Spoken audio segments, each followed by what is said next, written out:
Welcome back to the Foundry. Well, if you're one of the three regulars here, then you may already know of my love of OBS Ford trucks. I've got a bull nose, a brick nose, multiple arrow nose Gen 9s, a Gen 10, a first gen Superduty, among others.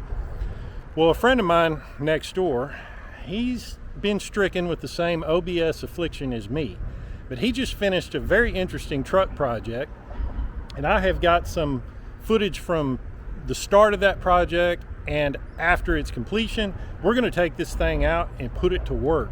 Another friend of ours has a skidder tire, of all things, in his pond, and he wants it relocated. So we're going to use this truck to do that. Let's check it out.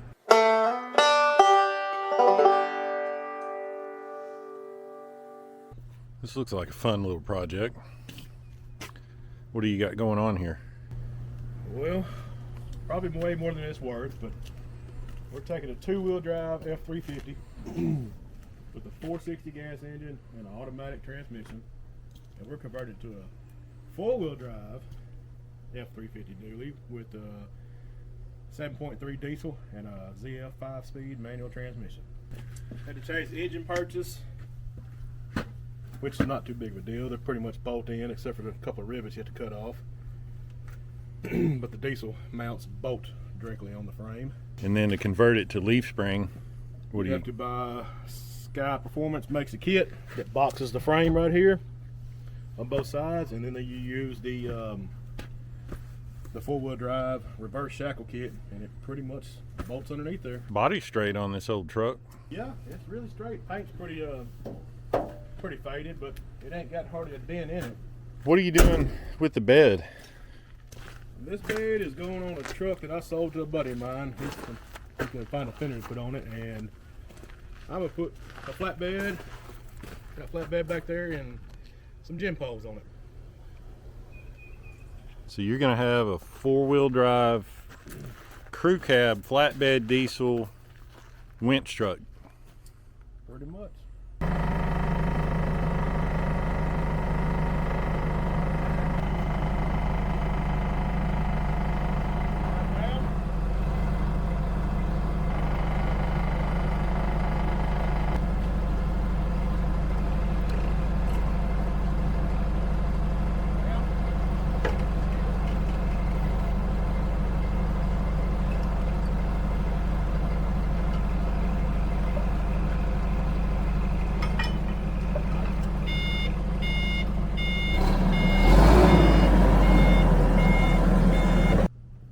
Folks, it is usually not that easy.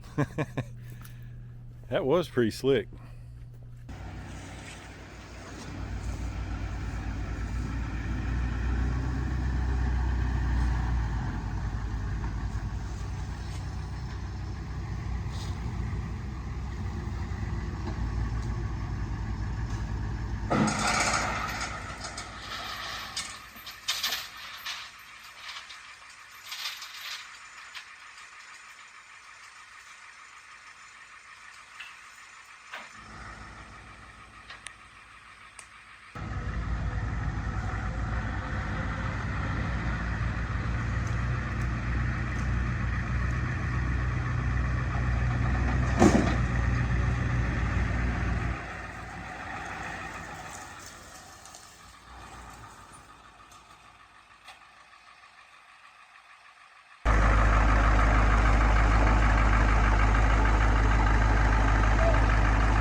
So this is a pretty solid setup.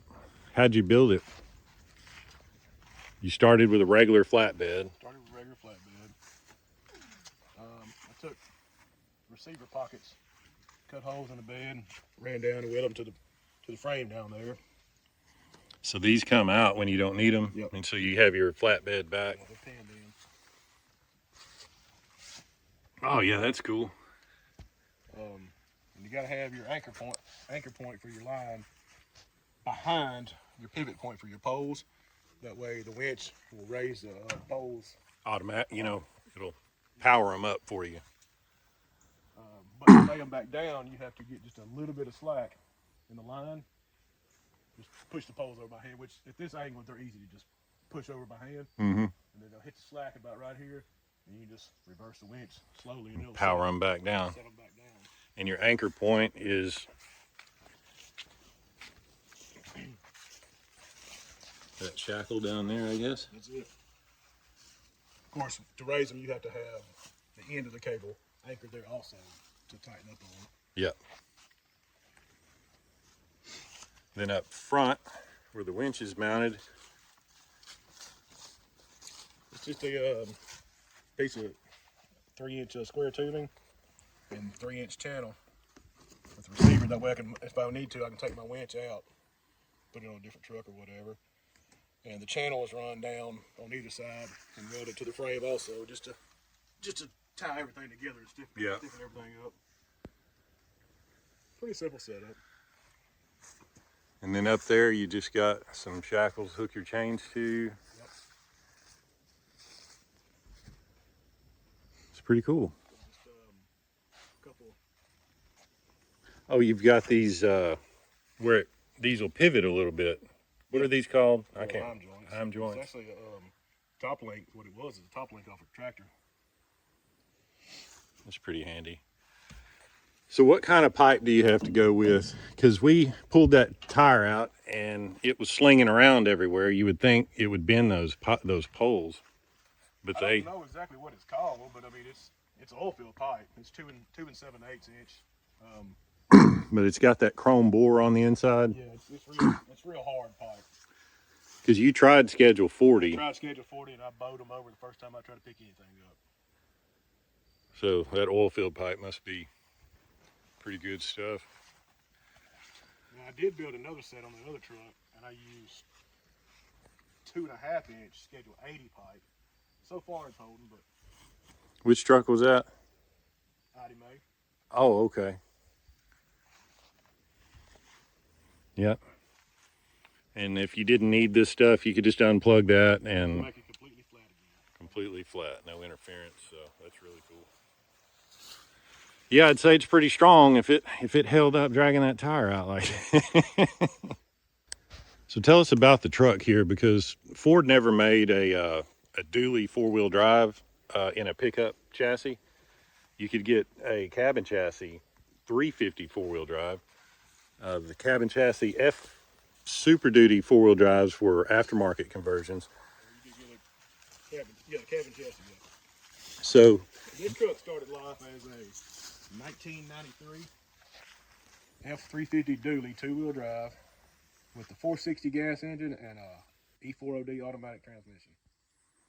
I pulled a 7.3 IDI diesel out of I don't remember what year model truck it was, and 4-wheel drive ZL5 diesel transmission. So I converted from gas to diesel, automatic to standard, and 2-wheel drive to 4-wheel drive. The front differential is out of a 89 F350 single wheel. So it's kingpin. No, I'm sorry. No, it was. This is the front end that we went and picked up at Pine Bluff. Yeah, this one did come out of this came out of a cabin chassis F350 kingpin down to 60. And then what'd you do for springs?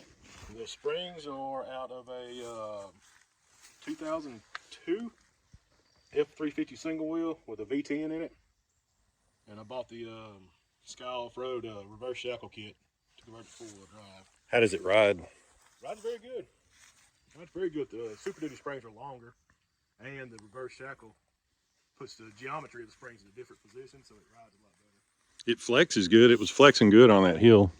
And the rear end's the factory rear end out of The 460 dually. truck, and all I did was put factory. Are the dualies Sterling 10 1/4s on the OBS? Yeah. And all I did was run just factory 4-wheel drive blocks on the springs back there, so the rear was very easy. But front was a pain. It was a chore. Quite a lot of work went into this rig. Front bumper, is that aluminum? That is aluminum. And so far it's held. I hadn't ripped it off, surprisingly. So you got a winch front and back, essentially. Yeah, pretty cool rig, pretty useful.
Oh, other way.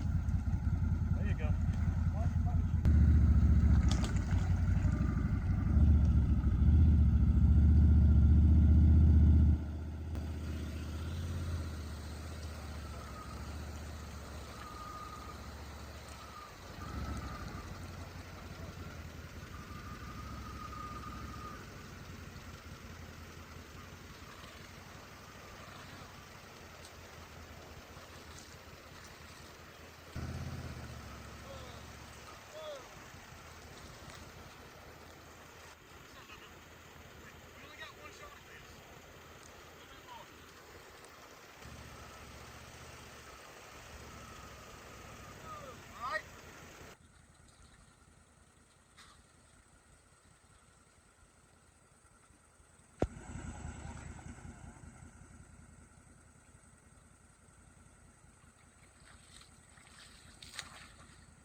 Trailer right now.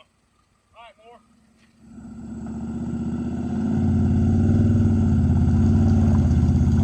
Perfect.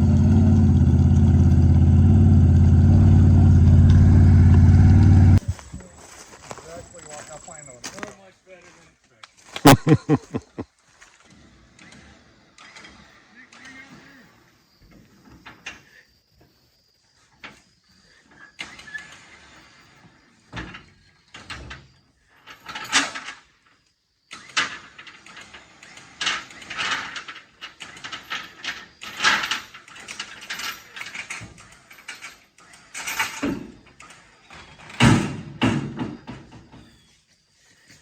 Now that tire was 1,150 pounds, and that doesn't account for all the mud and water that was in it.